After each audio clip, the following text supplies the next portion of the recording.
এটা হলো কি? এটা হলো কি? এটা হলো কি? এটা হলো কি? গোটাই বডি। আল্লাহ রাসূল বললেন, প্রত্যেক মানুষের শরীরে মাথার চাঁদি থেকে নিয়ে পার তলা পর্যন্ত 360টা জোড় আছে। কয়টা? 360টা জোড় আছে। আল্লাহ রাসূল বলেছেন, উম্মত প্রত্যেক দিন তোমাকে 360টা জোড়ের বদলাতে তোমাকে সাদকা করতে হবে রে উম্মত, সাদকা করতে হবে। এবার আপনি বলেন, মাওলানা আমি একটা গরিব মানুষ, আমি মাঠে কাম কাজ করি, সারাদিন মিস্ত্রির কাজ করি, মজদুরি করে 500 টাকা ইনকাম করি, আর এই একটা জোড়ের বদলাতে যদি আমি 1 টাকার টাকা যদি আমি দান করি, তাহলে 500 টাকার মধ্যে আমার 360 টাকা চলে যাবে। 360টা জোড়ের বদলাতে 140 টাকাতে আমার সংসার চলবে না, বাড়ি চলবে না, ঘর চলবে না। আল্লাহ রাসূল বলেছেন, উম্মত দান করাটা শুধু তোমার সাদকা নয় রে, দান করাটা তোমার নেকি নয়। নবী বলেছেন, আলহামদুলিল্লাহ তুমি পড়লে এটা হলো একটা নেকি, এটা হলো একটা সাদকা। সুবহানাল্লাহ তুমি পড়লে এটা হলো একটা সাদকা। এক মুসলমানকে তুমি সালাম দিয়ে দিলে এটা সাদকা। একটা মুসলমান রাস্তা দিয়ে হাঁটছে, বোঝা পড়ে গেছে, সাইকেল পড়ে গেছে, তাকে উঠিয়ে দিলে এটা হলো একটা সাদকা। একটা মুসলমানের সাথে হাসি মুখে কথা বললে একটা সাদকা। বাড়িতে আপনার গরু আছে, জানোয়ার আছে, ছাগল আছে, বকরি আছে, এক পয়সা সানি গালা তুলে দিয়ে দিলেন নেকি মনে করে একটা সাদকা। নবী বলেছেন, যখন জালসা শুনে বাড়ি যাবে, বাজার থেকে যখন তোমার বাড়ি যাবে, তোমার বাচ্চার জন্য 1 টাকা 5 টাকার তুমি পাপড় নিয়ে চলে যাবে, আদর করে নেকি মনে করে যদি আপনি বাচ্চাকে দেন, এটা হলো একটা সাদকা।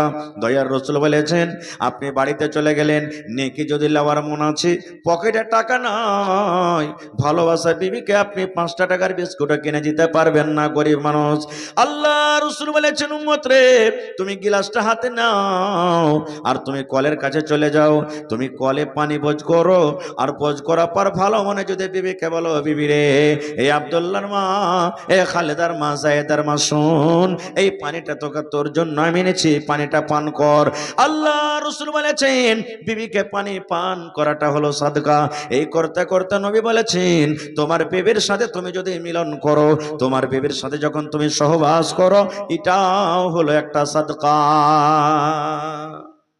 একজন সাহাবী বলছেন, হুজুর কেমন কথা বলছেন, বিবির সাথে মিলন করাটা কি সাদকা হয় নাকি? হয়, এটা ফের কেমন কথা? আল্লাহ রাসূল বললেন, সাহাবীরে বিবির সাথে মিলন করা, হাম স্ত্রী করা সাদকা, ওটা তোমার হালাল স্ত্রী, যাকে তুমি মোহরানা দিয়ে বাড়িতে এনেছো। দয়ার রাসূল বললেন, বাবারে তোমার বিবির সাথে যদি তুমি মিলন না করে ওয়াপার বেটি ছেলের সাথে যদি তুমি মিলন করো, তোমার গুনাহ হবে, জিনা হবে কি হবে না? বলেন তো হবে কি হবে না? সাহাবায়ে কেরাম বলছেন, ইয়া রাসূলুল্লাহ হবে। আমি যদি নিজের বিবিকে বাদ দিয়ে অন্যর বিবির কাছে চলে যাই, আমার গুনাহ হবে, পাপ হবে। এবার নবী বললেন, সাহাবীরে ওয়াপার বিবির কাছে যাওয়াটা যেমন গুনাহ পাপ হয়, ওই কাজটা যদি তোমার নিবের পাড়িয়ালের সাথে করো, তাহলে তোমার কেন সাদকা নেকি হবে না? তো বিবিটা হলো কি একটা নিয়ামত, আল্লাহর দেওয়া একটা নিয়ামত। বিবি সম্পর্কে আপনাকে কিয়ামতের দিন জিজ্ঞাসা করবেন, বিবির তুমি কতটুকু হক আদায় করেছো, বিবির কতটুকু হক আদায় করেছো। আল্লাহ রাব্বুল আলামিন মা খালারাকে জিজ্ঞাসা করবেন, রে আল্লাহর বান্দি, তোমার স্বামী হলো তোমার জন্য একটা নিয়ামত রে, কিয়ামতের দিন তোমার স্বামীর কতটুকু তুমি হক আদায় করেছো। কত ভাই এমন আছেন যে স্ত্রী নিয়ে জীবনে কোনোদিন সুখ শান্তি পাই না, সব সময় ক্যাচ ক্যাচ ঘ্যাচ ঘ্যাচ, লড়াই ঝগড়া ফাসাদ হতে থাকছে। পুরুষটা মনে করছে আল্লাহ কেনে বাড়িয়েছে, আমার বিদেশে থাকাটাই ভালো। আপনি 5 লাখ টাকা মাস ইনকাম করেন, স্ত্রী যদি নেককার না হয়, জীবনটা আপনার সুখে কাটবে? জোরে বলেন, কাটবে?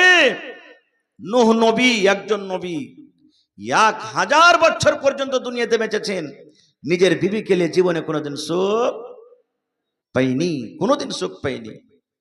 ওয়াজ করে আসতেন, মজলিসে যেতেন, নূহ নবী ওয়াজ করতেন, ওয়াজ করে যেমন বাড়ি গেলেন, অন্য পাক দিয়ে এসে তখন বলতেন, এ গ্রামের ভাই, আরে ওই পাগলটা তোমরা কথা শুনছো, ওয়াজ শুনছো, ওর বার্তা আমি হয়েই চলছি, যেটা মায়লোকের ভাষা। কহেন নিজের স্ত্রী যদি নিজের পুরুষের ব্যাপারে এরকম কথা বলে, ওর কথা কেউ মানবে যে ভাই? কেউ মানবে না গো ভাই মুসলমান।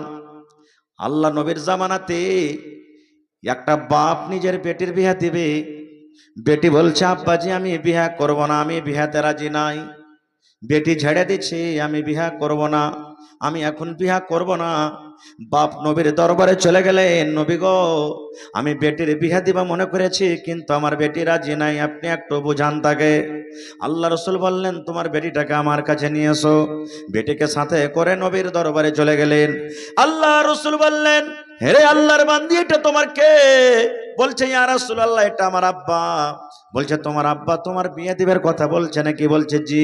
তুমি কি বলছো? বলছে নবী গো আমি বিয়েতে রাজি নাই, আমি কিন্তু এখনো বিয়ে করব না। এবার নবী বললে কেন করবে না রে মা? তোমার আব্বা তোমার জন্য একটা ভালো জামাই ধরেছি, তোমার আব্বা তোমার জন্য একটা ভালো ছেলে খুঁজেছে, তুমি রাজি হয়ে যাও, তোমার আব্বার কথা মেনে নাও, তুমি বিয়েটা করে নাও। এই আমার মায়েরা খালারা শুনেন, এইবারে সেই বেটি ছেলে বলছে নবী গো ধরেন আমি বিয়ে করে নিলাম, আমার বিয়ে হয়ে গেল, বিয়ে হওয়ার আগে আমি একটা জিনিস জানতে চাই গো নবীজি। বলছেন কি? বলছেন আল্লাহর নবী গো আমার যখন বিয়ে হয়ে যাবে, যে আমার স্বামী হবে, আমি যার বিবি হব, আমি যখন শ্বশুরের বাড়িতে চলে যাব, আমার যে স্বামী হবে ওই আমার স্বামীর আমার পরে হক কি রয়েছে নবী গো? আমার কতটুকু কথা আমার স্বামীর মেনে চলতে হবে, আমার স্বামীর কতটুকু কথা আমাকে শুনতে হবে, আমার স্বামীর কথা মতো কতটুকু আমাকে চলতে হবে, একটু দয়া করে বলেন, কারণ এই ব্যাপারে আমার কোনো জ্ঞান নাই। আল্লাহ রাসূল বললেন মহিলা রে তোমার উপরে তোমার স্বামীর অতটুকু হক রয়েছে, তোমার উপরে তোমার স্বামীর অতটুকু হক রয়েছে রে মহিলা। যদি তোমার স্বামীর শরীরে ঘা হয়ে যায়, তোমার স্বামীর শরীরে ফোট হয়ে যায়, আর ওই ঘা পেকে গেছে, ফোট পেকে গেছে, ওই ফোটটা পেকে গেছে, চুইছে, রক্ত বইছে, পুজ হয়েছে, আল্লাহ রাসূল বলেছেন হে আল্লাহর বান্দি তো ওই সময়তে তোমার স্বামী যদি বলে বিবি রে তুমি আমার ঘাটাকে সাফ করে দাও, তুমি আমার এই পাকা ঘাটাকে সাফ করে দাও, মুছে দাও। কি দিয়ে মুছবে? কাপড় দিয়ে মুছবে না, পানি দিয়ে সাফ করবে না, তুলা দিয়ে সাফ করবে না, আল্লাহ রাব্বুল আমিন তোমাকে জিহ্বা দিয়েছে বিবি রে, এই জিহ্বা দিয়ে চেটে চেটে চেটে তুমি সাফ করে দাও। আমার নবী বলেছেন মহিলা তুমি ইনকার করতে পারবে না, পারবে না, এরকম কাজ আমি করতে পারবো না, পারবো না। তোমার স্বামী যদি তোমাকে বলে জিহ্বা দিয়ে চেটে চেটে সাফ করতে হবে, তাহলে তোমাকে জিহ্বা দিয়ে চেটে চেটে তোমাকে সাফ করতে হবে, এতটুকু হক রয়েছে তোমার উপরে তোমার স্বামী। কিন্তু হকটা কখন আদায় করবে? পড়ালেখা হবে বেটি ছেলে তাহলে তো জি ভাই, আর ও জানে না কেমন করে হক আদায় করবে। হ্যাঁ, না হইলে কেমন হবে জানেন? এর আগে হয়তো আমার ইউটিউবের মাধ্যমে শুনেছেন ঘটনাটা। একটা হুঁচলি বেটি ছেলে জালসা শুনতে গেছে, জীবনে জালসা শুনতে যায়নি। জালসা শুনতে যে তখন মৌলানার মুখে ওয়াজ শুনেছে যে স্বামীর খিদমত করতে হয়। বাড়িতে গেছে, বাড়িতে যে আবার পুরুষটাকে হাল ভাইতে পাঠিয়ে দিয়েছে, তেল খুঁড়িতে গরম করছে রসুন তেলা করে। আর ওই যে ধান কুটতো আগে মায়েরা খালারা এখনো কুটে, ওটাকে কি বলি আমরা? আর ওই লোহাখানটাকে কি বলি? হ্যাঁ, ও মাথাখান চেনে দিয়েছে আর যে খুব তেল মাখাইছে ওকে। ওইটা কি মনে করেছে ও যে ওর খেদমত করতে হয়। এবারে তেল মাখাইছে, ভোর হয়েছে, ওর বহিন বেটা মাদ্রাসার পড়ালেখা ছেলে খালার বাড়ি বেড়াতে গেছে। আমাদের মতন তো নয়, হুড়মুড়িয়ে বাড়তে চলে যাব, পারমিশন নিচ্ছে। খালা বাড়তে আছিস গে? হ্যাঁ বাপ আছি, স্বামীর খেদমত করছি। ছেলেটার মন কি হার খালুর খাস্তানা হয়ে গেছে বুঝিন, ওর খেদমত করছে, তো এখন এই টাইমে বাড়িতে যাওয়া ঠিক না, একটু ঘুরে ফিরে আসি। এই চলে গেল আপনার এই চকটার নাম কি? টাপ্পু চক। চকে গেল চাটা খেয়ে, তখন এই 7 ঘন্টা পরে বলছে খালা কি করছিস? চলাই বাপ স্বামীর খেদমত করছি। এই ছেলেটা মনে করছে হবে 8 ঘন্টা থেকে আমার খালুর খেদমত করছে, কয় বিঘা হাল চাষ করেছে যতক্ষণ থেকে খেদমত হয়নি। বাড়িতে যা দেখছে ওরে আল্লাহ, হদমা খালুর মাথা চেড়ে দিয়েছে আর ওকে তেল মাখিয়ে চলেছে। কইছে হ্যাঁ গে খালা কি করছিস? কইছে কহিস না বাপ, হোসেন মোল্লা ওয়াজ করেছে যে স্বামীর খেদমত করতে গেলে জান্নাত পাওয়া যাবে, তাই খেদমতটা করছে, আল্লাহ যদি জান্নাত দেয়। কইছে হাই রে হুদমির বেটে হুদমিরে, তোর কোনো হুঁশ নাই। কইছে কেন রে বাপ? কইছে মৌলানা ওয়াজ করেছেন স্বামী ওই খালু হাল বাইতে গেছে, ও যখন হাল বে আসবে 11টা 12টার সময়তে ওকে খাই দিবি, ওকে পানি দিবি, ওর গা হাত চেপে দিবি, ওকে তেল মাখিয়ে দিবি, ওর সেবা যত্ন করবি, ওকে খুশ রাখবি, তো জান্নাত পাবি। আর এটা হলো ঠিকির স্বামী, ইয়ার সেবা করে খালি ধান কোটা হবে। তখন কইছে লেড় রে বেটা লেড়, স্বামী স্বামী করেছে ভাত আর কইতে কি হয়েছিল। হ্যাঁ, তা আমি স্বামী বলছি, যদি পড়ালেখা জ্ঞানী হুঁশিয়ার যদি মেয়ে ছেলে না বাড়িতে আনে, তো এরকমই এমন করে তেল গরম করে মাথাতে দিবে না যে গোটা চুল আছে সবটি জ্বলে যাবে আপনার। সুবহানাল্লাহ। তো ভাইরা আমার, নেককার বিবিকে বাড়িতে আনা দরকার আছে। এই বর্তমান যুগে আমরা বলছি বেটি ছেলেকে পড়িয়ে লেখে কি করবো, যে মৌলভী সাহেব ই তো পরের বাড়ির যায়, যতদিন আছে বার্তা আছে বিয়ে দিয়ে দিব, শ্বশুর বাড়ি চলে যাবে, আর শ্বশুর বাড়িতে যা গোবর তুলবে, ছাই তুলবে, রুটি বানাবে, তাই তরকারি করবে, ইয়ারা কে ফের পড়িয়ে কি করব? রে মুসলমান ভাই রে, আল্লাহ নবীর জামানাতে মেয়ে ছেলেরা কত পড়ালেখা হতো করে বন্ধু, একটা হাদিসের কথা বলবো মাত্র। আল্লাহর নবীর জামানাতে একজন সাহাবী ছিলেন, যে সাহাবের নাম হলো সাফওয়ান বিন মুআত্তাল রাদিয়াল্লাহু তাআলা আনহু। একজন সাহাবী, ভালো করে শুনবেন, সাহাবীর নাম সাফওয়ান বিন মুআত্তাল রাদিয়াল্লাহু তাআলা আনহু। ওই সাহাবীর বিবি আল্লাহর নবীর দরবারে কেস করতে চলে গেলেন। আল্লাহর নবীর দরবারে কেস করতে গেলেন সেই সাহাবীর বিবি। কিসের কেস? পুরুষের ওপরে কেস করতে গেলেন, স্বামীর ওপরে। এখনকার যদি কোনো মা খালা কোনো পুরুষের ওপরে কেস করতে যায়, ওকে ভাত দিবেন ভাই? ইমানদারির সাথে বলেন, ভাত দিবেন বাড়তে? বাড়িতে এসে চল হলে বেটি হলে তো মায়েরা কট করে ঝরিয়ে দেবো আমি। হ্যাঁ, এরকমই আমরা কথা বলবো। এবার কেস করতে যে যাইছে নবীর দরবারে, ওর পুরুষটা কিন্তু বসে আছে নবীর পাঞ্জরে। নবীর পাঞ্জরে আগে থেকে বসে আছেন।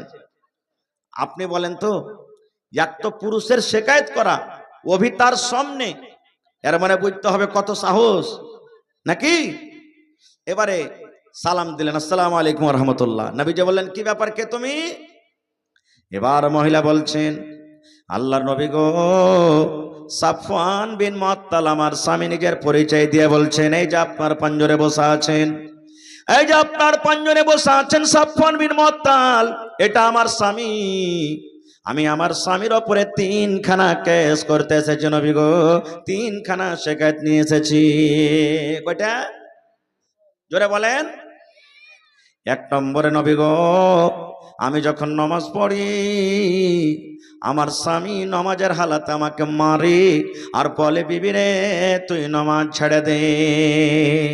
আমি হয়তো নামাজে দাঁড় হয়ে আছি, আমি হয়তো রুকুতে চলে গেছি, আমি হয়তো তাশাহুদে চলে গেছি, আমি হয়তো সাজদাতে বসে আছি, নামাজের হালাতে আমাকে ফাট মারে, কিল মারে, আমাকে গুতা দেয় আর বলে, বিবি রে নামাজ ছেড়ে দে, তোকে নামাজ পড়তে হবে না।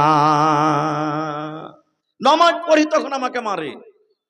এটা ভালো কাজ জি ভাই? ওরে আল্লাহ, নামাজের হালাতে মারছেন। এবার বলছেন, নবী গো, 2 নম্বর শিকায়ত কো আল্লাহ রসুল, আমি যখন রোজা রাখি আমার রোজা কিন্তু ভেঙে দেয়। আমাকে বলে, বিবি রে তুই রোজাটা ভেঙে দে, রোজা রাখতে হবে না। আমি কিন্তু তার কথা মানি না। আমি যখন তার কথা না মানি, আমার মুখে তখন হয়তো খাজুর দিতে আসি, আমার মুখে হয়তো দুধ দিতে আসি, আমার মতো হয়তো কোনো পানি দিতে আসি, দিয়ে আমার রোজাটাকে ভেঙে দেয়। না যদি পারে নবী গো, আমার হাত খানটাকে ধরে টানতে টানতে টানতে বিছানের দিকে নিয়ে চলে যায়, আর নিয়ে যাওয়ার পর আমার সাথে সহবাস করে, আমার সাথে মিলন করে, আর মিলন করার পর আমার রোজাটাকে ভেঙে দেয়। কয়টা হলো? কয়টা হলো যে ভাই? 3 নম্বরে বলছে, নবী গো, আমার স্বামী সাফওয়ান ফজরের নামাজ পড়েন যখন সূর্য উঠে যায়, সূর্য ওঠার আগে কিন্তু নামাজ পড়ে না। ফজরের আজান কখন হয়? ফজরের নামাজ কখন হয়? সূর্য ওঠার আগে না পরে? আর নামাজ পড়তো কখন? পরে। 1 নম্বর হলো নামাজ পড়ে তখন মারি, 2 নম্বর আমার রোজাটাকে ভেঙে দেয়, 3 নম্বরে ফজরের নামাজ পড়ে যখন কিন্তু সূর্য উঠে যায়। সমস্ত কথা শোনা পর এবার নবীজি তার স্বামীকে বলছেন, এই সাফওয়ান, তোমার স্ত্রী তোমার ব্যাপারে যে কথা বলেছে, শিকায়ত করেছে, এটা সত্য না মিথ্যা? আমাদের মতন যদি খালি পুরুষ হইতো, আমরা মৌলবি হইতে গেল, কি হলো? হ্যাঁ, তোকে খাইতে দিছি, কাপড় দিছি, এই দিছি, ও দিছি, আর তুই মান সম্মানটাকে মাটিতে মিটিয়ে দিলি, তুই খুব বাহাদুর হয়ে গেলি, বাড়িতে যে দেখ তোর কাঠ করে না ঝরিয়ে দিই আমি, এরকমই কথা বলবো। কিন্তু রে সুবহানাল্লাহ, একজন সাহাবী যার সিনাতে কোরআন, সেই সাহাবী বলছেন, আল্লাহ আজকে যদি আমি মিথ্যা কথা বলে পার হয়ে যাই, না নবী আমি মারি না, আমি রোজা ভাঙ্গি না, যদি পার হয়ে যাই তাহলে কিয়ামতের দিন আল্লাহর কাঠ ঘরে থেকে আমি পার হইতে পারবো না। এবার সত্য কথাটা নবীকে বলে দিলেন, নবী গো আমার ব্যাপারে আমার স্ত্রী যা কিছু বলেছে নবী গো সবগুলো সত্য বলেছে, একটাও কিন্তু মিথ্যা কথা বলেনি, সবই ঠিক বলেছেন। এবার রাসূল বলছেন, আরে বাবা নমাজটা হতো আল্লাহর ইবাদত, তো নমাজের হাতে তুমি কেন মারো তোমার বিবিকে? নমাজের হাতে তো মারতে হয় না। এবার সাহাবী বলছেন, নবী গো আমিও জানি নমাজটা হলো আল্লাহর একটা ইবাদত, আল্লাহর একটা বান্দেগি। নমাজ যখন পড়ে তখন আল্লাহকে ডাক দেয়, কিন্তু নবী গো আমার বিবি নমাজ পড়ে কখন জানেন? আমি একটা গরিব মানুষ, মাঠে কাম কাজ করতে সারা দিনের মতন চলে যাই, সন্ধ্যাবেলাতে আমি বাড়িতে আসি, আমি নমাজ পড়ি, এসারে নমাজ পড়ি, আর নমাজ পড়ার পর আমি বিছানায় চলে যাই। আমার বিবি এসারে নমাজের পর আমার বিছানায় কিন্তু আসে না গো নবীজি। আমি তাকে ডাক দিই, বিবি রে আমার বিছানায় তুমি এসো, আমি সারাদিন কাম কাজ করেছি, আমার মাথাতে তুমি একটু তেল গালা দিয়ে দাও, আমার গা হাতটা তুমি একটু টিপে দাও, এই আমার কপালটা একটু তুমি টিপে দাও, পাটা একটু টিপে দাও, আমার বিছানায় তুমি একটু আরাম করো, বিছানা আমার একা একা ঘুম আসে না, বিবি রে তুমি আমার বিছানায় এসো। কিন্তু নবী গো আমার বিবি এই যে এসারে নমাজের পর এত লম্বা লম্বা করে কোরআন তেলাওয়াত করে, নমাজ পড়ে, এক এক রেকাতে কোরআনের দুটা করে বড় বড় সূরা তেলাওয়াত করেন। সূরা বাকারা বড় সূরা, কোরআনে আলে ইমরান সূরা বড় সূরা, সূরা নিসা সূরা বড় সূরা। আল্লাহর নবী গো 4 পারা কিংবা 4.5 পারা করে কোরআন এক এক রেকাতে তেলাওয়াত করেন। কয় পারা? 4 পারা কিংবা 4.5 পারা কোরআন এক রাকাতে পড়ছেন। আর এখনকার হাফিজ সাহেবরা যদি রমজান মাসে খালি যদি এক আয়াত বেশি পড়ে দেয়, মারবে পাছাতে মধ্যে আওয়াজ অন করে মশা মারবে, ইহা তো লম্বা করে কি পড়িতে হয় যে বলি স্যার। 4 পারা 4.5 পারা কোরআন এক রেখাতে। এবার বলেন 4 রাকাত নামাজ পড়তে কত লম্বা হইতে পারে? বলছে নবী গো কোনদিন রাত 2টা হয়ে যায়, কোনদিন রাত 3টা হয়ে যায়, কোনদিন ফজর হয়ে যায়। আমি বিবিকে বলি, বিবি রে তুমি নামাজটা লম্বা করিও না রে বিবি, তুমি আমার বিছানায় এসো, তুমি আমার বিছানায় এসো। আমি একদিন বুঝালাম, 2 দিন বুঝালাম, 3 দিন বুঝালাম, আমার কথা যখন না মানে নবী গো, আমি যখন বুঝে না পারলাম তখন আমি তাকে মারি আর বলি, বিবি রে নামাজ ছেড়ে দে রে বিবি, তোকে নামাজ পড়তে হবে না। এই কারণে আমি আমার বিবিকে মারি।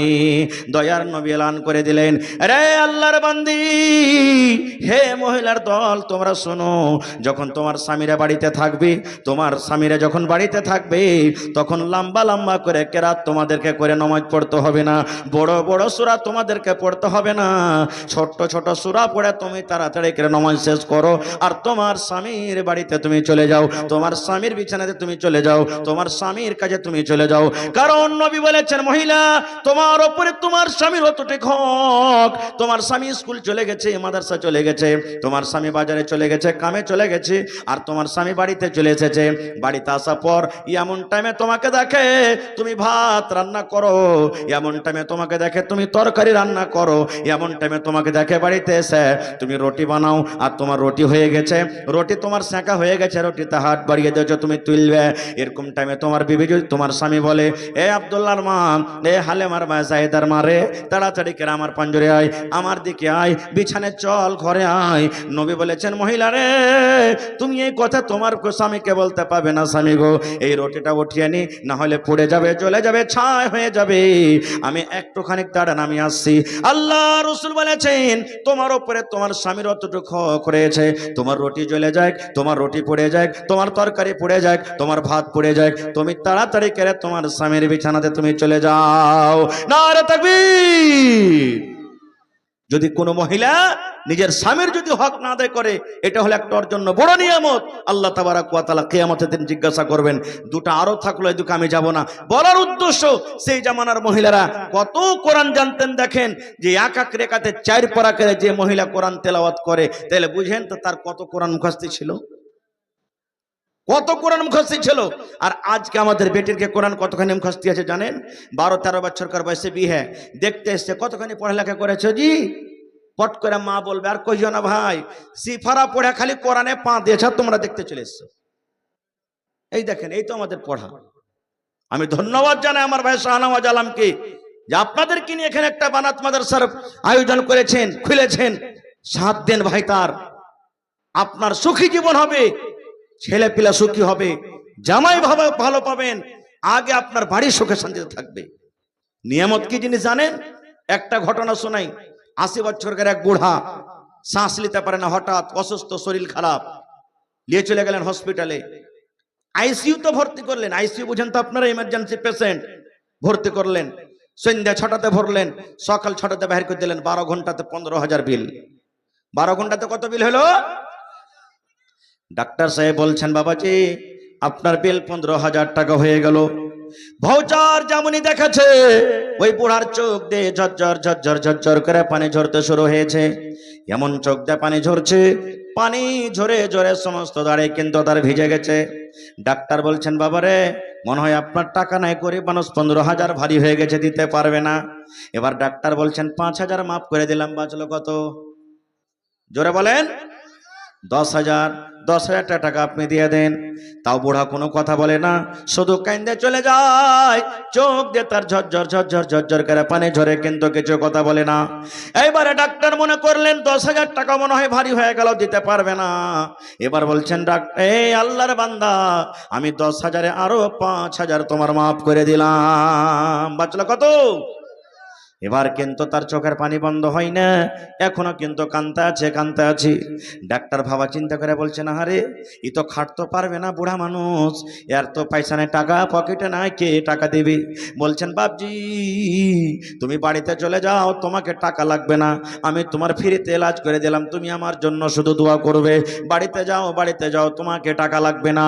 এবারে গোটা টাকা মাফ করার পরে না মুসলমান, বুড়ার চোখ দিয়ে ঝরঝর ঝরঝর ঝরঝর করে পানি ঝরে যায়, কিন্তু চোখ বন্ধ হয় না। এবার ডাক্তার অবাক হয়ে বলছেন, বাপজি কিছু আমি বুঝতে পারলাম না। আমি প্রথমে 15,000 থেকে 10 করলাম, 10 থেকে আবার 5 করলাম, 5 থেকে 0 করে দিলাম, মাফ করে দিলাম। এবার তো আপনি খুশি হয়ে বাড়ি যেতে পারেন, তবু আপনার চোখে এখনো পানি দেখছি, কারণটা কি একটু বলেন তো দেখি। এবারে তখন 80 বছরকার বুড়া বলছেন, ডাক্তার 15,000 টাকা আমার কোনো ভারী হয়নি রে ডাক্তার। 15,000 কেন রে? আজকে যদি আমার 1 লক্ষ টাকা বিল বনতো, আল্লাহ আমাকে মাল দিয়েছে, আমি আদায় করার ক্ষমতা রেখে দিতে পারবো। এবার ডাক্তার বলছেন, তবে কেন কান্দেন? বলছেন, ডাক্তার রে এই জন্য আমি কান্দি রে ডাক্তার, যে আজকে আমি 12 ঘন্টা তোমার হসপিটাল আমি থাকলাম, 12 ঘন্টা তুমি আমার এলাজ করলে, আর 12 ঘন্টা শুধু শ্বাসের এলাজ করে আমার ভাউচার বনে গেল 15,000 টাকা। 15,000 টাকা তুমি আমার কাছে নেবে। এই ডাক্তার, যেদিন থেকে আমি মায়ের পেট থেকে দুনিয়াতে এসেছি, সেদিন থেকে আজকে আমার বয়স 80 বছর হয়ে গেল। আল্লাহ যদি কিয়ামতের দিন আমাকে কথা বলেন, বান্দারে তোর হাতের হিসাবটা লিব না রে বান্দা, আমি চোখ দিয়েছিলাম চোখের হিসাব লিব না, পা দিয়েছিলাম পায়ের হিসাব লিব না রে বান্দা, মাথা দিয়েছিলাম মাথার হিসাব লিব না, দাঁত দিয়েছিলাম দাঁতের হিসাব লিব না রে বান্দা, নমাজ পড়েছিস কি পড়েছ না হিসাবটা লিব না, রোজা রেখেছিস কি রাখিস না হিসাব লিব না, তুই জাকাত দিয়েছিস কি দিস না হিসাব লিব না, হজ করেছিস কি করিস না হিসাব লিব না। আল্লাহ যদি একটাই প্রশ্ন করে রে ডাক্তার বান্দারে, 80 বছর জীবন দিয়েছিলাম, এই 80 বছর জীবনে কতবার তুমি আমার অক্সিজেন টেনে টেনে তুমি শ্বাস নিয়েছো রে বান্দা, এই শ্বাসের হিসাবটা তুমি আমাকে দিয়ে দাও। ডাক্তার যদি 12 ঘন্টার দাম 15,000 হয়, তাহলে 80 বছরকার দাম কত হইতে পারবে? এই জন্য আমি কান্দি, আল্লাহ রে এই শ্বাসের হিসাব আমি কিয়ামতের দিন কিভাবে দিব? আর আল্লাহর কোরআন বলছেন, প্রত্যেক নিয়ামত সম্পর্কে আল্লাহ হিসাব নেবেন, আল্লাহ রাব্বুল আমিন কিন্তু ছেড়ে দিবেন না। এই জন্য আমি কান্দি। আছেন ভাই কোথায়? আমার কাছে একটা বই আছে, গল্পর মাধ্যমে জ্ঞান। গল্প করতে গেলে জ্ঞান বাড়বে, আমার আপনার দুনিয়াদারি গল্প নয়। অতি একটা লেখছেন ঘটনা মানুষকে বোঝার জন্য। একটা নওজওয়ান যুবক 20-25 বছরকার বয়স, আল্লাহর ইবাদত বান্দিগিতে পাগল হয়ে আছে, জীবনে গুনাহ কি জিনিস বোঝে না। একদিন মালাকুল মউত মানুষের রূপে তার কাছে এসেছে। আসার পর তখন বলছেন, আল্লাহর বান্দা যুবক, তুমি ইবাদত বান্দেগি করছো, করো, ভালো কথা, ছাড়িও না, কিন্তু তোমাকে একটা কথা বলি, যখন তুমি মরবে তোমার কাছে একটা চিঠি আসবে। কি আসবে?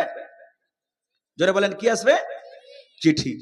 ওই চিঠিটা যখন আসবে তখন তুমি বুঝে লিও যে আমি আর বেশি দিন দুনিয়াতে নওজওয়ান তখন মনে করছে, হ্যাঁ হ্যাঁ, মরার আগে যখন আমার কাছে চিঠি আসবে তো আমি আর কেন দুনিয়াদারিতে পাগল হব না, এত কেন কষ্ট করবো, চিঠিটা আসবে তখন তোবা ইস্তেগফার করবো, নেককার হয়ে যাব। সব নেক কাম বাদ দিয়ে ভাই দুনিয়ার যত বুরা কাম সব করতে লাগলো। 1 বছর গেল, 2 বছর গেল, বয়স 50 হয়ে গেল, 60 বছর হয়ে গেল, 70 বছর হয়ে গেল, দাঁত ঝরে গেল, মাথার চুল পেকে গেল, চোখ ঝলমাল করতে লাগলো, চামড়া জড়ো হয়ে গেল, আর চলতে পারে না, মাথা কোমর ঝুঁকে গেল। এবার 80-90 বছর বয়স হয়ে গেল, কিন্তু চিঠি তার কাছে কিন্তু আসে না, চিঠি আছে না। মনে মনে বলছে, হ্যাঁ ওই লোকটা কি মিথ্যা কথা বলে গেল নাকি, আমি কখন মরে যাব, কখন চিঠি আসবে। হঠাৎ করে 80-90 বছর বয়স, একদিন আবার ওই মালাকুল মউত চলে এসেছেন। ও জানে না যে এটা মালাকুল মউত। এবার বলছেন, তুমি তাইয়ার আছো, তোমার এখন জান কবজ করবো, জান কবজ করে তুমি আর নিয়ে যাব। এবার তখন ওই বুড়া বলছেন, এরে আল্লাহর বান্দা, তুমি কেন আমার সাথে মিথ্যা কথা বলেছো? বলছে, কি মিথ্যা কথা? বলছে, আমার বয়স যখন 25 বছর ছিল, তুমি আমাকে বলেছিলে মরার আগে তোমার কাছে একটা চিঠি আসবে, আর ওই চিঠিটা যখন তুমি পেয়ে যাবে তখন মনে করিও এখন দুনিয়াতে আমি আর বাঁচবো না। তবে তুমি চিঠিটা না পাঠিয়ে ডাইরেক্ট আমার জান কবজ করতে কেন এসেছো? এবারে মালাকুল মউত বলছেন, আল্লাহর বান্দা, আমি মিথ্যা নয়, তুমি মিথ্যা। বলছে, কেমন করে আমি মিথ্যা? বলছে, আল্লাহর বান্দারে, একটা চিঠি নয়, কত চিঠি তোমার কাছে এসেছে, কিন্তু তুমি চিঠি একদিনও পড়ে দেখোনি। বলছে, কেমন কথা? বলছে, বান্দারে, আমি যখন এসেছিলাম তখন তোমার বয়স কত? বলছে, 25 বছর। বলছে, এখন তোমার বয়স কত? বলছে, 80 বছর। বলছে, যখন আমি এসেছিলাম তখন তোমার মাথার চুল কি পেকে ছিল? বলছে, না। বলছে, এখন কি পেকে আছে? বলছে, হ্যাঁ। বলছে, মাথার চুল পেকে যাওয়া মানে এটা আল্লাহর পক্ষ থেকে একটা চিঠি। আজকে তোমার মুখে একটাও দাঁত নাই, সমস্ত দাঁত তোমার উঠে গেছে, এর মানে হলো একটা আল্লাহর পক্ষ থেকে চিঠি।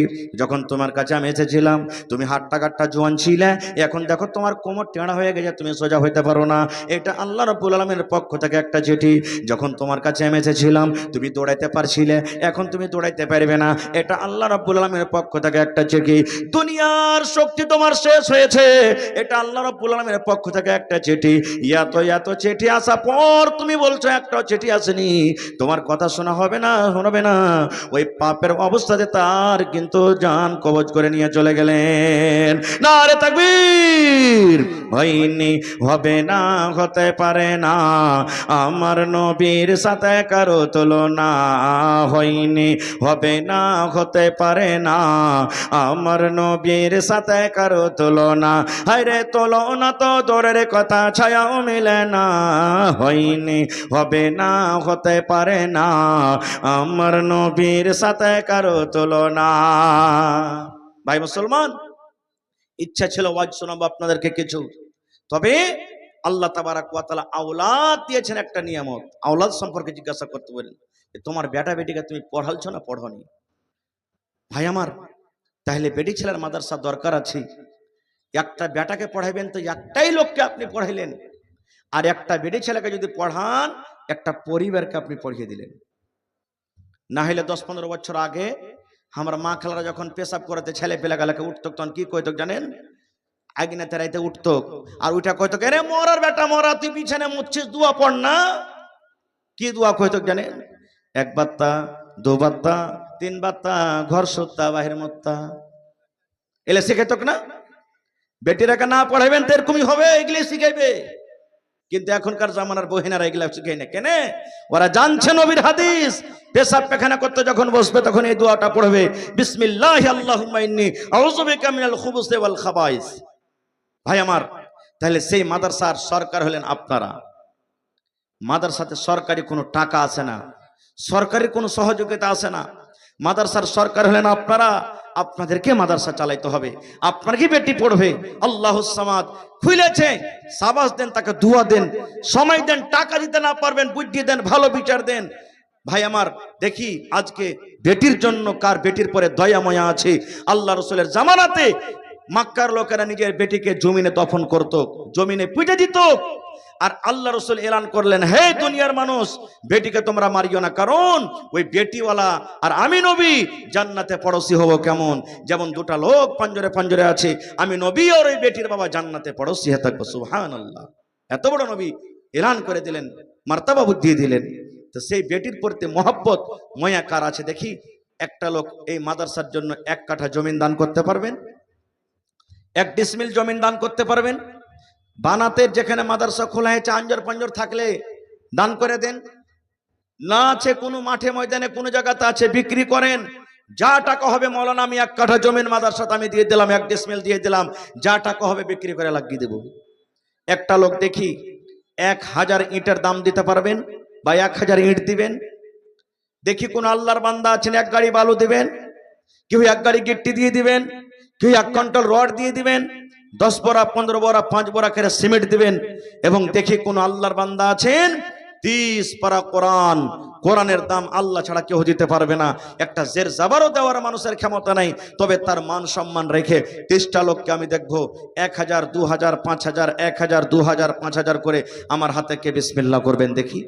যেখানে আপনার বেটিরা পড়বে, এলাকাতে ভুট্টা হয়েছে মাকো হয়েছে, ভাই মুসলমান 50টা লোক এসেন আপনারা এমন 1 কুইন্টাল 2 কুইন্টাল 50 কিলো করে করে করে মাকে গেলে লেখে দিবেন। আল্লাহ তাবারাক ওয়া তাআলা কোরআনে বলেন লাইন শাকারতুম লাযিদান্নাকুম, হে আমার বান্দা যদি তোমরা আমার রাহে খরচ করো, আমার শুকরিয়া আদায় করো, আমি আল্লাহ তাআলা আরো বেশি বেশি করে তোমাদেরকে দান করব। আমি এলাকার মধ্যে কয়েক জায়গাতে এসেছি, এলাকার মানুষ খুব দানি, দান করতে কিন্তু খুব ভালো, ওয়াজ শুনতে যেমন ভালো দান করতেও ভালো। আমি যেমন এই বৈরগাছিতে এসেছিলাম, তিলিভিট্টাতে এসেছিলাম, ডুবাডাঙ্গিতে এসেছিলাম, 3 জায়গাতে আমি এসেছি। আল্লাহুস সামাদ, এখানকার মানুষকে যদি গোটা রাত ওয়াজ শোনা হয় একটা কহি হিলবে না, যেমন ওয়াজ শুনে তেমন দানও করে ভালো। এই ডুবাডাঙ্গিতে ছাগল পর্যন্ত পাওয়া গেছে, বকরি। 5-7 দিন আগে একটা জালসা দেখেছি, একজন মহিলা বেনামিতে 1 লক্ষ টাকা দান করেছেন। সুবহানাল্লাহ, বেনামিতে একজন মহিলা কানের যে বালি হয় 8 আনা কি 10 আনা ওজনের বালি খুলে দান পাঠিয়ে দিয়েছেন। একজন মহিলা গলা থেকে ওই যে গোল গোল 11টা তাবিজ হয়, তাবিজ গালাকে খুলে পাঠিয়ে দিয়েছেন, মাওলানা দোয়া করে দিবেন। আল্লাহুস সামাদ।